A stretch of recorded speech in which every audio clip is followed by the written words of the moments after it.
L'ITIE, en fait, c'est un organisme international qui existe depuis 2003. Alors pourquoi c'est important? Parce que quand Macky Sall est venu au pouvoir en 2012, Macky Sall, il faut vous mettre dans la tête, c'est quelqu'un qui connaît mieux que nous tous ici ce qu'il y a au Sénégal comme richesse. C'est quelqu'un depuis 2000 jusqu'en 2008 quand il a quitté, il connaît exactement toutes les ressources du Sénégal. Il a fait Petrosen, il a fait le ministère des Mines, de l'énergie, il a fait le ministère de l'Intérieur, il a été Premier ministre. C'est le seul président de la République qui n'a pas besoin de conseiller. C'est-à-dire que lui, il utilise ses ministres, il utilise les gens pour leur dire vous allez me faire ça, ça, ça. Abdoulaye Wade, il avait des conseillers qui lui disaient il faut faire ça. Alors il choisissait. Abdou Diouf, n'en parlons pas. Mais c'est le seul président de la République au Sénégal. Il sait exactement ce qu'on fait. Quand il envoie un ministre quelque part, le ministre fait exactement ce qu'il lui a dit de faire. Donc c'est Macky Sall qui est le seul responsable de tous nos problèmes au Sénégal. Aucun conseiller n'est tributaire de quoi que ce soit. La politique, c'est lui qui l'amène. Le premier exemple, c'est celui-là. Quand il est venu en 2012 au pouvoir, il avait 3 problèmes. Il avait déjà rencontré en 2011 toutes les personnes intéressées sur la question du pétrole et autres, etc. Au Burkina Faso, il avait rencontré notamment toutes les personnes à qui il voulait donner des puits et autres, etc. et qui ont financé sa campagne. Donc quand il est venu en 2012, la première chose qu'il a fait, il a réglé toutes ces questions-là. Et en 2013, il a accepté d'aller rejoindre cet organisme. Pourquoi? Parce qu'il avait besoin de cet organisme pour que cet organisme, au plan international, on dise que Macky Sall, c'est quelqu'un qui travaille pour la bonne gouvernance, la transparence et tout. Alors comment il a trompé cet organisme international? Vous allez le voir. La première chose, c'est qu'il est allé dans cet organisme qu'en 2013. Or, tout ce qu'il a pu faire, sur lequel on lui reproche ça, notamment le fameux scandale de la BBC sur les 6 milliards de dollars, etc., qu'ils ont pris, la donation des puits de pétrole avec son frère à l'USAL et tout ça s'est fait en 2012. Donc quand il intègre en 2013, pour lui, il donne des informations à cet organisme qu'à partir de 2013. Donc l'organisme international n'a pas les éléments sur ce qui s'est passé en 2012. Ça, c'est la première chose. La deuxième chose, il crée un organisme qui s'appelle l'OFNAC. C'est pour ça que Pape Alé, il a raison de dire que l'OFNAC, en fait, c'est une création parce que Macky Sall a dit dans un discours qu'il allait créer une structure indépendante et autres qui va travailler sur les vols, sur la traçabilité, etc. Mais il l'a fait aussi pour cet organisme. Parce que cet organisme a imposé à Macky Sall, pour qu'il puisse participer à l'intérieur de l'ITIE, d'avoir un cadre qui soit indépendant de l'État et de tout, qui puisse faire la démarche que tout ce qui se passe se fait dans une traçabilité, dans une bonne gouvernance. Donc Macky Sall l'a fait dans ce but-là aussi. Mais il a nommé les personnes qui devaient travailler dans l'OFNAC qu'à partir de 2014. Et ces gens-là ont commencé à travailler qu'à partir de 2014. Donc ce qui fait que moi, le monde en 2012, mon nom beaucoup de côté, et donc, alors nous, quand on a vu cet organisme au plan international qui présente le Sénégal, qui présente Macky Sall comme quelqu'un de bien, on s'est dit, à un moment donné, le ciel nous tombe sur la tête. Soit on raconte du n'importe quoi, soit cet organisme raconte du n'importe quoi, il y a un problème, quelque part. Donc, nous, on a suivi cet ITIE, on a eu la chance qu'ils ont fait leur congrès l'année dernière à l'OCDE à Paris. Ils l'ont fait en 2019, on a été les voir. On a été voir le président est descendu. Il a dit, permettez-moi de finir ma conférence jusqu'à 18h et je descends. Il est descendu, nous l'avons filmé et il a dit exactement lorsqu'on l'a interpellé, vous pouvez voir les vidéos partout sur les réseaux sociaux, il a dit, moi, je n'ai jamais validé les comptes de Macky Sall en 2012, je n'ai jamais dit que Macky Sall, il fait une bonne gouvernance, j'ai simplement dit, par rapport à nos critères d'attribution des puits, d'attribution de ceci ou de cela, il les respecte à partir de 2013. Et il a dit, j'ose espérer qu'avec le scandale de la BBC, que Macky Sall pourra rendre des comptes véritables au peuple sénégalais, comme quoi il ne s'est trompé en rien. Or, pendant toute la période de 2013 jusqu'en 2018, Macky Sall n'a cessé de nous dire, regardez, vous racontez des histoires, l'ITIE m'a validé, l'ITIE m'a validé. Depuis qu'on a fait cette conférence avec le président du conseil d'administration de l'ITIE qui est en Norvège, il ne parle plus de l'ITIE. Il n'en parle plus. Je vous somme de me dire, là où dans un discours, Macky Sall a parlé de l'ITIE. Il n'en parle plus. Alors que Jusqu'en 2018, il ne faisait que parler de cela. C'est pour ça que quelque part, nos opposants aussi, nous nous tardent. Parce que quand tu as des ministres qui ont démissionné du gouvernement de Macky Sall, notamment les ministres de l'énergie et tout ça, nous avons des politiques billes pour Macky Sall. Donc quand ils ont quitté Macky Sall à un moment donné, ils doivent nous informer que des organismes internationaux comme ça ont été trompés pour que nous nous mettions en charge. Mais en réalité, la prise en charge de la bataille au sein, effectivement, d'un organisme international comme l'ITE n'a été prise en charge qu'à partir de juin 2019. Or, il y a eu des démissions, on a eu un premier ministre, on a eu le ministre de l'énergie, et tout cela, ils ont été sur la base d'un process, d'un cahier des charges que Macky Sall leur a donné à faire au niveau de ces organismes. Et donc, c'est pour vous dire que c'est très important, nous, notre rôle dans la diaspora, de travailler avec d'autres organismes comme ça et de montrer ce que Macky Sall a fait. Et aujourd'hui, par exemple, j'ai dit tout bêtement à Pape, allez, ton livre là sur l'OFNAC, il faut l'envoyer au président de l'ITIE pour lui dire qu'il a créé l'OFNAC, il ne respecte même pas l'OFNAC, l'OFNAC n'arrive même pas à sortir ses rapports, mieux quand ces rapports pointent du doigt des vols manifestes, etc. Macky Sall ne fait rien, ne dit rien, alors que c'est un organisme indépendant. Lorsqu'il dit que telle personne a volé ou telle chose a volé, on doit tout de suite, le procureur doit prendre en charge ce qui a été dit, parce que c'est des fonctionnaires de très haut niveau qui sont indépendants, de nous directement ouvrir une enquête. Or, jusqu'à présent, il n'y a aucune enquête qui est ouverte contre ces gens. Donc, en déposant ce livre-là auprès de ces organismes, on démonte une partie du mécanisme de Macky Sall, et c'est très important. Ça, c'était la première partie. Donc, j'essaye de faire vite pour tenir le timing.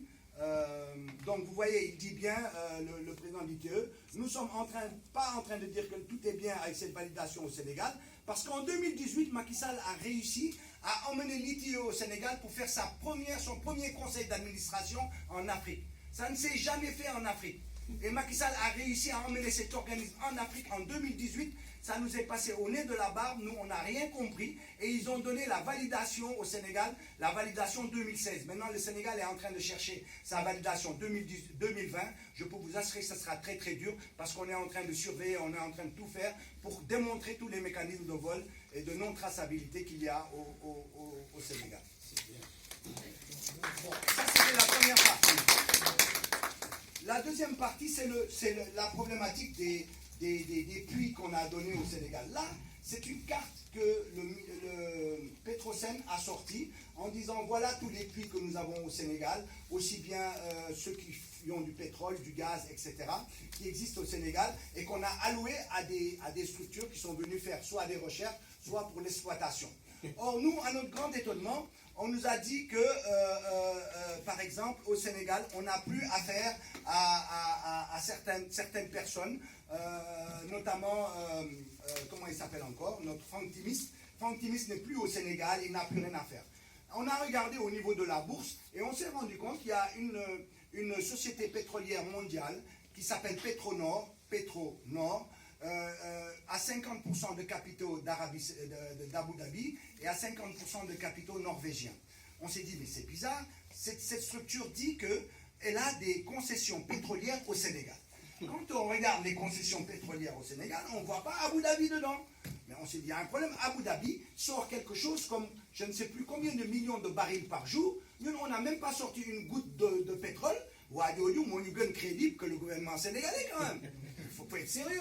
Ce gars-là, il pèse beaucoup plus lourd que nous. Donc si lui, il dit qu'il a des concessions au Sénégal, il faut quand même regarder ça de plus près.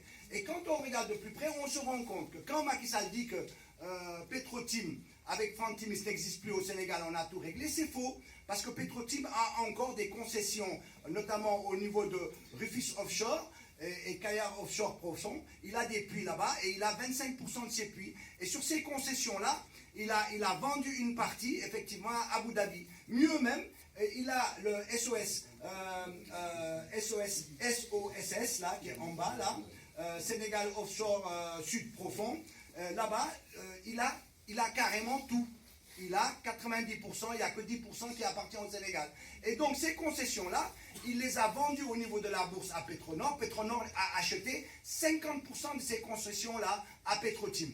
Alors, quand on a regardé ça, notre première question, c'est de dire, ce tableau, il est faux.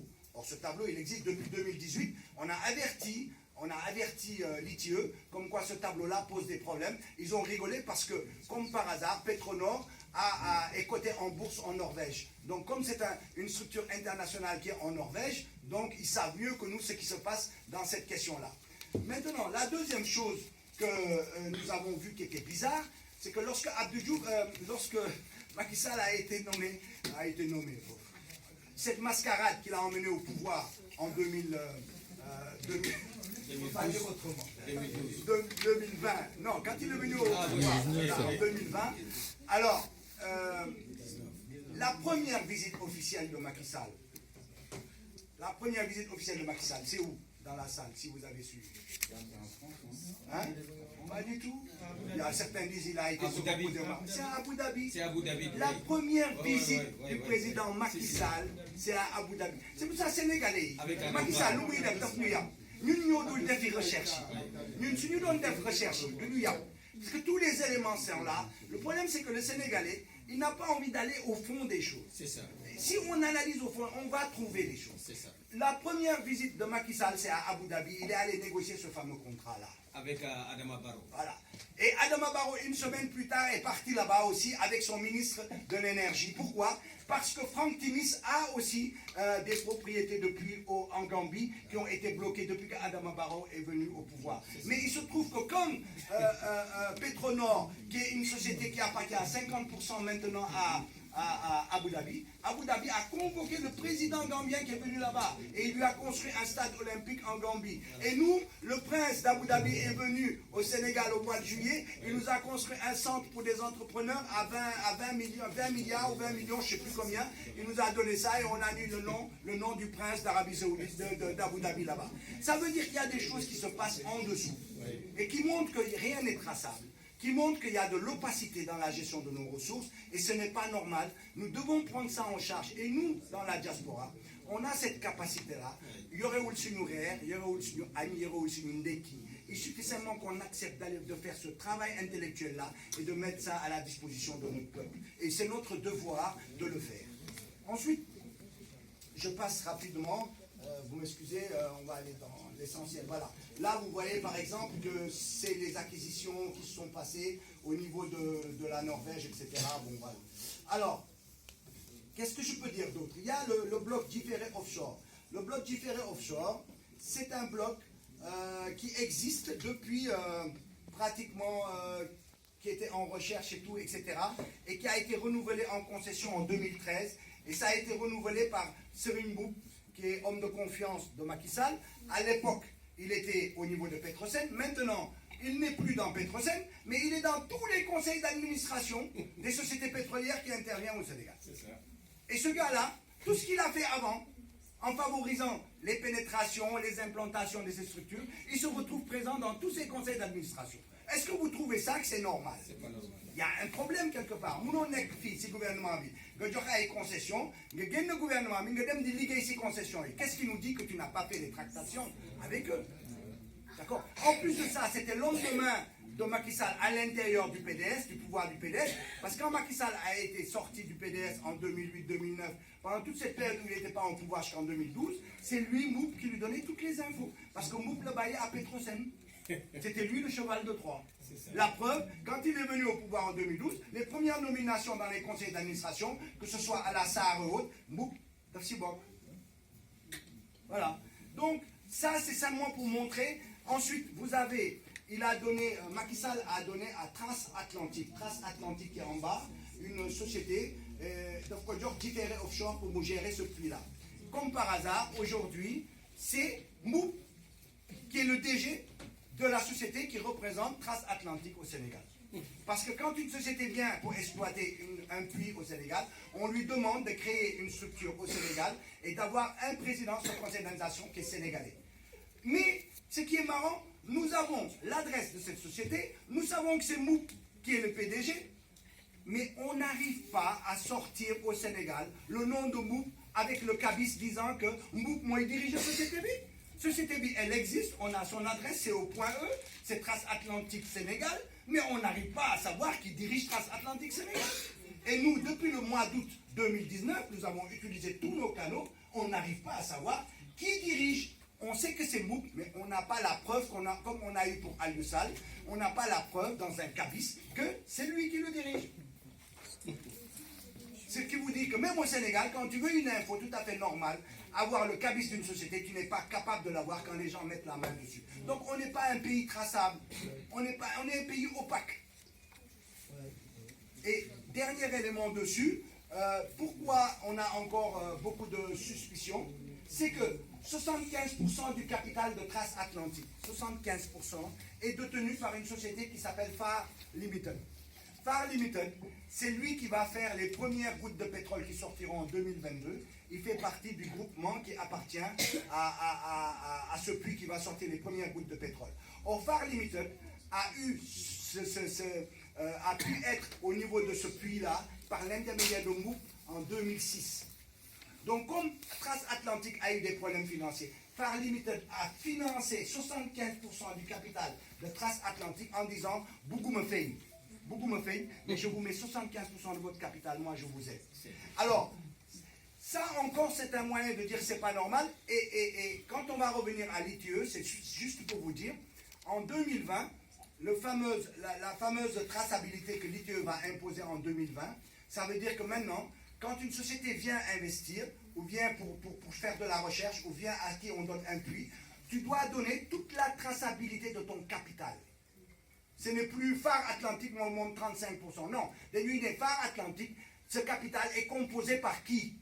Parce que le Nudal avec Al-Yussal, c'est-à-dire que maintenant, une société bouillée au Sénégal, si devait investir, si au Sénégal, il a un représentant sénégalais qui a une liaison avec les gens du pouvoir, c'est ça la grande différence entre 2012 et 2020. C'est pour ça qu'on va se battre pour que le Sénégal respecte cette norme. Ça veut dire qu'il faut une traçabilité au niveau des capitaux. Dolen qui serait comme ça, on a donné le contrat, il y a 70% à tel. Ça, on capital, il s'est constitué par qui? Maintenant, on te demande la constitution du capital. Et si dans le capital constitué, il y a des éléments qui sont de liens de parenté, de liens politiques, de liens ceci, on ne doit pas te donner le puits, sinon tu ne fais plus partie de l'ITIE. Donc, le dernier élément comme exemple, c'est la bataille des sociétés australiennes. Et nous avons deux sociétés australiennes qui se battent à mort au plan international pour l'acquisition d'un puits qui va sortir les premières gouttes de pétrole, comme je vous ai dit tout à l'heure. Il y a Far Limited et il y a l'autre société australienne qui va à Woodside. Alors, qu'est-ce qui s'est passé? Il s'est passé qu'à un moment donné, il y a une société qui s'appelle ConocoPhillips qui, une fois qu'on a trouvé le pétrole, au niveau du puits de Sangomar, qui va sortir le pétrole, a décidé de vendre ses parts à une société australienne. Or, une société australienne, à savoir Far Limited, dafa ne à ConocoPhillips, munoo ko jaay keneen, man nga ko war a jaay en priorité. Kooku jaayu ko mu dem jaay ko à une autre société australienne qui s'appelle Woodside. Mu dem jënd 35%. Non seulement nous on critique Macky Sall, vous avez vu le fameux ministre qui dit que nous on est en train de chercher de l'argent, 2 milliards de dollars en mois pour pouvoir faire des acquisitions. Mais du fond d'eau. Parce que là, qu'est-ce qui a empêché Macky Sall de venir acheter les 35%? Aujourd'hui, les puits qui vont sortir en 2022, au lieu d'avoir 10%, on aurait eu 45% de notre propre pétrole. Macky Sall ne l'a pas acheté. De qui se moque-t-on pour qu'aujourd'hui, Mouigno, Maridem Levi Khalis, pour pouvoir participer, d'avoir une participation plus grande dans nos puits? Alors que là, on aurait pu acheter les 35%, plus les 10% qu'on avait à Petrosen, ça nous faisait 45%, et on aurait pu encore reprendre 10%, à 55% de notre puits de pétrole qui va sortir du pétrole en 2022. Il a fait un crime pour nous autres, les Sénégalais, Macky Sall, ici. Parce qu'actuellement, le premier puits qui va sortir du pétrole, on a à peine 10%, on a nos yeux pour pleurer. Et nous l'avons écrit en octobre 2019, nous, article 25, nous sommes un cadre qui travaillons sur ces questions, en lui disant, Macky Sall, ne donne plus notre pétrole aux gens, arrête-elle, parce qu'aujourd'hui, il faut faire la clarté dans tout ça, du pétrole aux gens et que nous à 10%, on n'aura que nos yeux pour pleurer. Donc il faut arrêter de donner nos concessions pétrolières et qu'on revoie tout ça et qu'il y ait moins d'opacité, plus de traçabilité pour les générations futures. Donc voilà ce que je voulais vous dire sur la partie traçabilité. Bon, je fais vite, hein, je suis désolé. Ensuite, vous avez la problématique transition énergétique au Sénégal. Donc, l'énergie au Sénégal, moi, c'est ce que j'ai toujours dit. Maintenant, le gouvernement le prend, c'est très bien. Nous, ça fait une dizaine d'années que nous disons, il n'y a pas un seul pays au monde qui ait pu se développer sans avoir une autonomie énergétique. Dès que vous avez le courant, doit développer tous. Parce que tout est à la base du courant. On me dit, ouais, il faut que les gens gagnent au bouba. On nous dit, ouais, il faut que nous aillions au hôpital. On me dit, ouais, il faut que nous aillions. Mais hôpital, il y a énergie. Ça a énergie tout le temps. On nous dit, ouais, il faut une agriculture parce que les Sénégalais sont des agriculteurs, ça va nous faire vivre. Mais la mécanisation, ça fonctionne comment? Vous voulez qu'on fasse de l'agriculture à l'âge de pierre? Et si aujourd'hui vous avez les forages que nous avons qui tombent en panne parce que c'est du diesel, il y en a marre qui fonctionnent avec des générateurs, mais il y en a marre. C'est aujourd'hui, si on n'a pas d'énergie, on ne développera pas ce pays. Et pourquoi je suis contre le bilan de Macky Sall? C'est pas parce que Macky Sall ne me plaît pas, c'est qu'il a raté son bilan énergétique.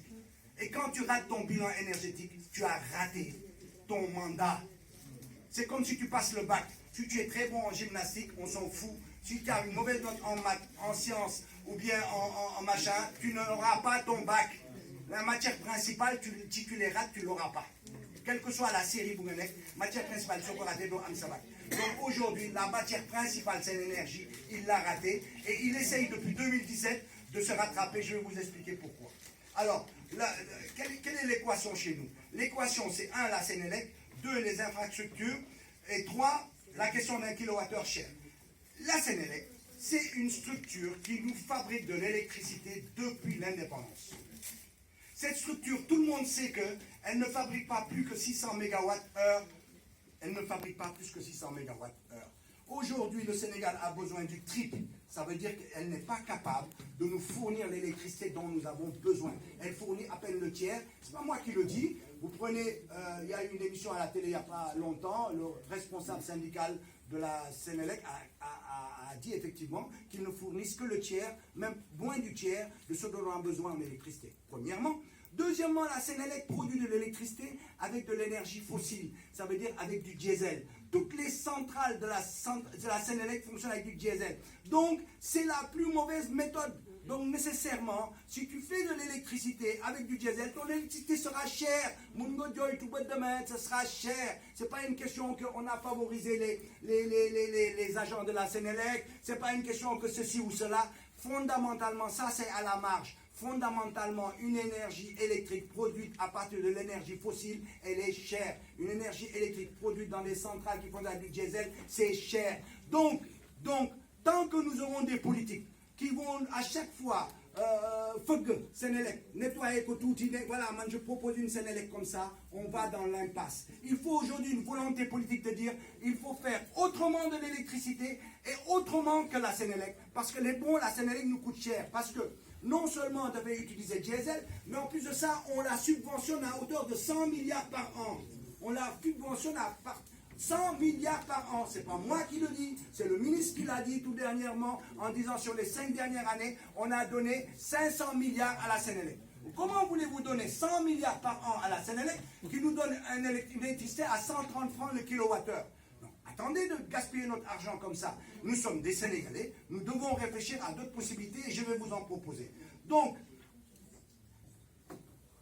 ça c'est pour vous dire simplement qu'au Sénégal, 46% en 2012, 45% en 2017, 56% en 2019, c'est la production de la Sénélec pour nous. Vous voyez très bien qu'elle ne fournit pas ce dont on a besoin. Mieux même, à l'intérieur, il y a la partie des barrages hydrauliques fait par Madame Tali et tout ça que je leur ai mis et qui ne leur appartient pas, ça appartient à la sous-région. Alors, en plus, les grandes sociétés, si on peut les appeler comme ça, la Socosim, l'ICS, Grand Moulin, Suneo et tout ça, nous avons des électricité Sénélec. Non seulement Sénélec de l'électricité, mais nous, avec leur activité, le surplus d'électricité, nous là dans les rouages de la Sénélec. Donc ça prouve bien que la Sénélec, c'est pas utile. Donc soyez vigilants les amis, dans tous les rapports, dans tous les projets de gouvernement que les partis politiques vous donneront, si les partis politiques disent qu'ils repartent avec la Sénélec, pour moi, si vous votez pour eux, vous êtes des nazes.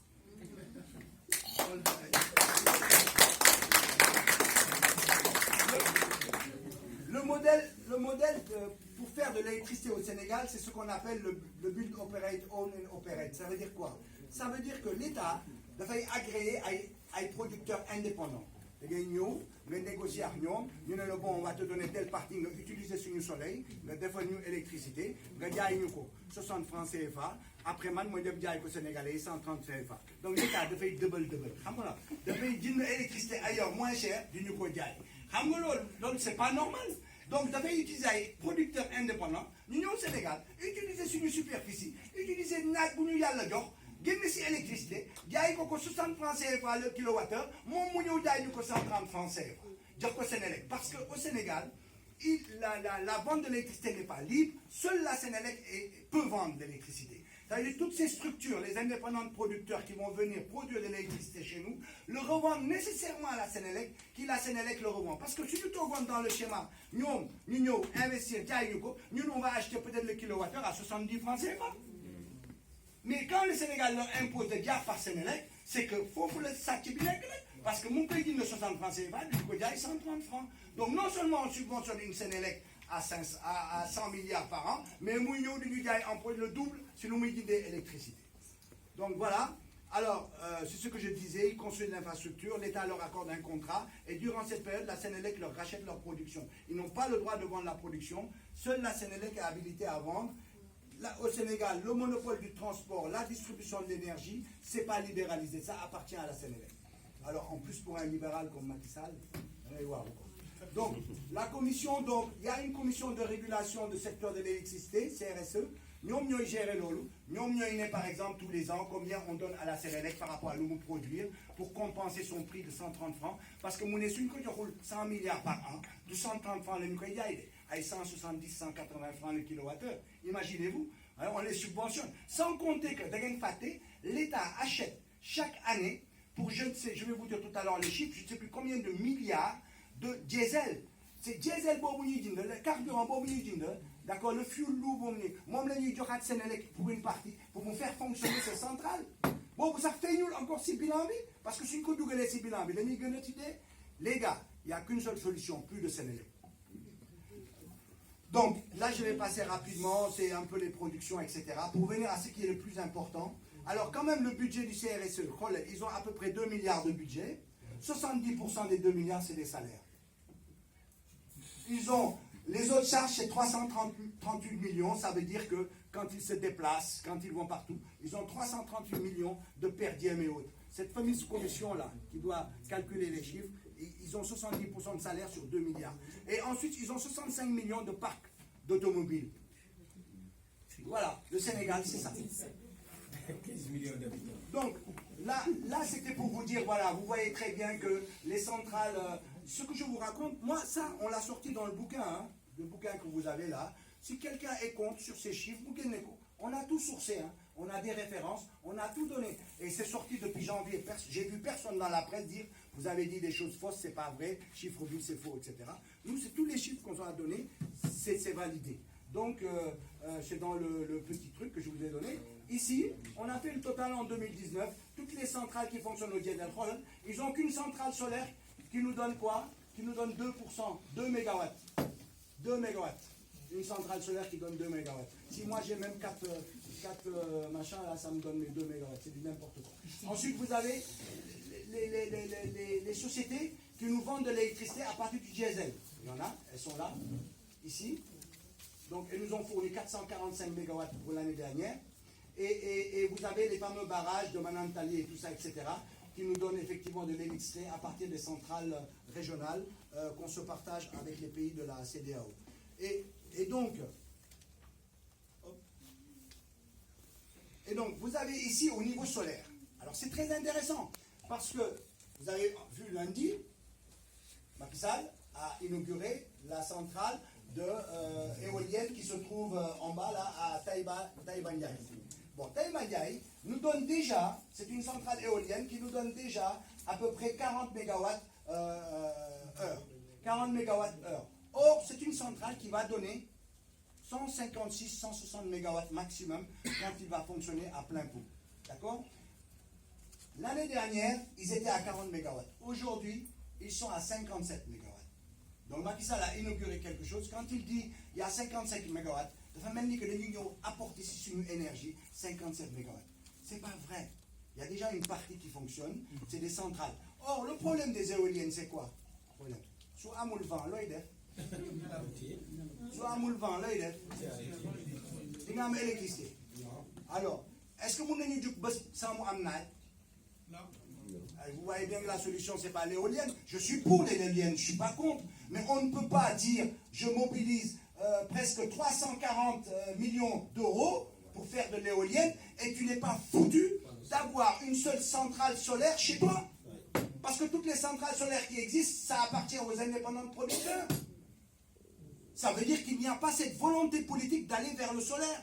Or, le Sénégal, il y a le devenu 3000 heures d'ensoleillement. L'Union ensoleillement que l'Arabie Saoudite. Il ne faut pas bien confondre ensoleillement et Tangaï. C'est autre chose. Ensoleillement, moi, le lever du soleil et le coucher du soleil. Le soleil se lève plus tôt au Sénégal, se couche plus tard au Sénégal. Donc, en termes d'ensoleillement, nous avons ensoleillement à l'Arabie Saoudite. D'accord? Mais peut-être que nous, par rapport à l'azimut, ils ont plus chaud. Mais on a plus d'ensoleillement.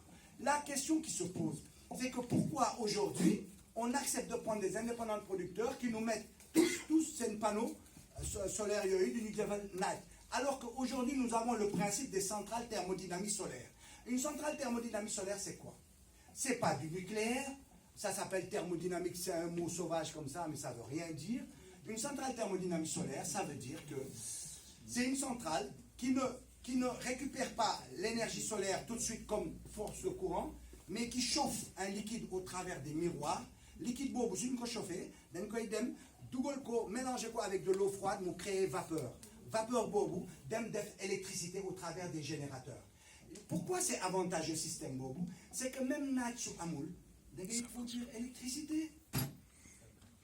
Pourquoi? Parce que dans le cycle-là, si entre le coucher du soleil et le lever du soleil, il ne se passe pas plus de 16 heures, le cycle est continu. Or, on a la chance au Sénégal d'avoir un soleil qui se couche aux alentours de 19 heures, qui se lève aux alentours de 3 heures du matin. Donc, ce n'est pas le cycle, on est bien dans le cycle.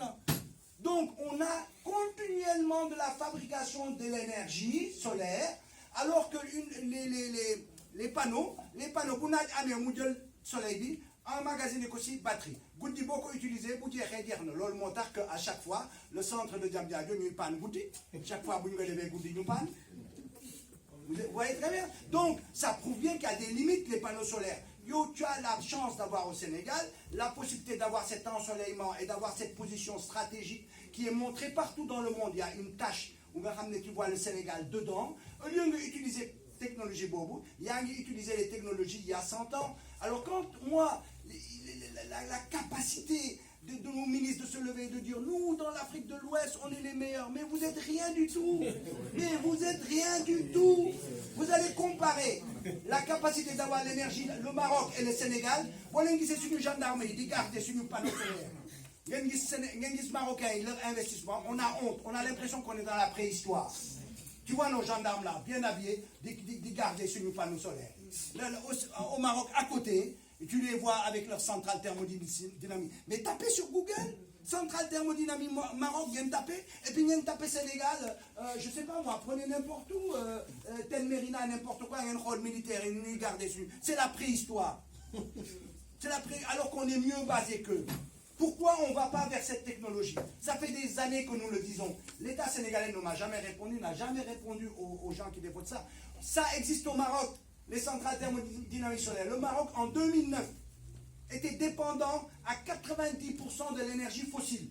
Ils ont dit, nous, on ne peut plus. Ça tue notre économie. On ne peut pas dépendre du pétrole, du diesel. On n'en a pas. Il y a le Meynuko. Il faut que nous settent les naines. Il y a le Meynelennach.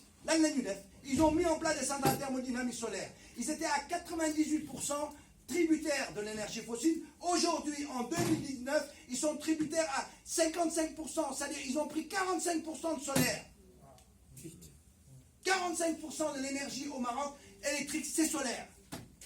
Et Macky Sall, de 2012 en 2019, nous avait promis dans le plan PSE un mix énergétique de 20%, qui est très petit. Il ne l'a même pas atteint. Il est à 13% de mix énergétique. Même en 2022, il ne sera pas à 20%. Donc c'est pour vous dire, quand Maktar Sissi est venu ici, il était directeur de la Sénélec. Il est venu ici pendant les élections pour intervenir, pour expliquer pourquoi la Sénélec c'est super bien, et gna gna gna gna gna. Je suis venu pour rentrer dans la salle, on m'a refusé la salle. Oui. Moi, ça fait 35 ans que je suis en France, on m'a jamais refusé une salle pour poser des questions. Martin Cissé a refusé, il a dit qui souffle dougué, de moi. Oui. Parce qu'il savait. Vous voyez ce que je veux dire? Donc, ça veut dire que ces gens-là, et aujourd'hui c'est notre ministre de l'énergie, ces gens-là, gomuñu lu ñuy wax, gomuñu ko. Il faut que nous gëm suñu bopp. La démarche, il n'y a pas de volonté politique pour aller vers le solaire. Il y a simplement cette vision. J'en ai marre du mot vision. Tous les politiques nous parlent de vision. À un moment donné, on dépasse la vision. C'est la volonté. Quoi amul volonté ngeen sànni ko ci xaj. Vision dañ ci doy.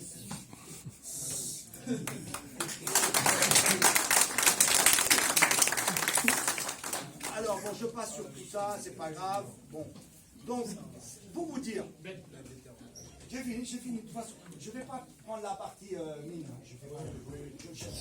Bon, maintenant pour terminer sur le scandale qu'il y a eu sur Akile. On a sorti je ne sais pas si vous l'avez lu, nous l'avons sorti, et nous avons démontré Akile. En fait, c'est quoi Akile? C'est une société qui a été créée par une société mère. Société mère, oui, elle existe au Sénégal depuis 2012. Elle a 1 million de capital. Comment une société mère peut créer, 5 ans après, une société filiale avec 860 millions de capital? Une société mère, vous créez en 2012. Vous créez en 2016 une autre société qui est sa filiale, mais avec 880 millions de capital. Comment vous pouvez expliquer ça? Il y a un problème. La deuxième chose, l'idée de la société mère, moi, calculer sur une consommation. Par exemple, vous avez 1000 compteurs, 1000 compteurs, vous calculez la consommation des Sénégalais, dans le temps. Est-ce que nous consommer le matin? Est-ce que nous liguer? Est-ce que nous consommer? Est-ce que patati? Est-ce que nous hein? À quelle période on consomme pour connaître les pics et pouvoir réguler correctement? Il n'y a pas de souci, c'est une bonne chose ça. Mais nous, 5 ans après, nous avons tous les compteurs qui vont être gérés par ce principe. Société bi mokoy jaay mokoy jënd di ko defar société bi xamul luy compteur moom dafa doon acheminer des données des data xamul luy compteur xamul nu ñu koy fabriquer du jaaykatu compteur du commerce du dara yow nga jëw jox ko un marché de 186 milliards mu mel ni que yow rek ma ñëw jox le marché bi Sénélec ne la je veux tel type de compteur. Tu vas aller voir les Chinois, tu vas aller voir les Français, il faut nous fabriquer compteur, le Indien compteur. Yo, dans le principe du commerce, si à 30%, c'est bon, parce que c'est ça le commerce. Si on me dit d'arrêter à 30% de bénéfice, c'est bon. Imagine-toi 30% de 180 milliards, t'es bien. Tu serais bien. Eh bien, tu es aussi bien placé qu'Akile. Khamoul Dara, si compteur. Nous avons 185 milliards. Bah, pareil, sans un appel d'offres. Bah, pareil, non, Akile, en fait, fait partie de la Sénélec. La Sénélec a 30% de Akile. Or, il est dit partout, pour être une filiale d'une société, il faut que la société mère ait au minimum 50% du capital. Donc, Sénélec, nous avons 30% de Akile, va pareil du marché sans appel d'offres. Donc, c'est du vol. Pourquoi ça a été? C'est le principe des rétrocommissions. Le principe des rétrocommissions, moi, est sénégalais. C'est nous, on est amorphe à cela, on laisse faire. Oui, c'est ça qui n'est pas normal. Il faut qu'à un moment donné, on se réveille et qu'on foute un coup de pied dans la fourmilière. Je vous remercie.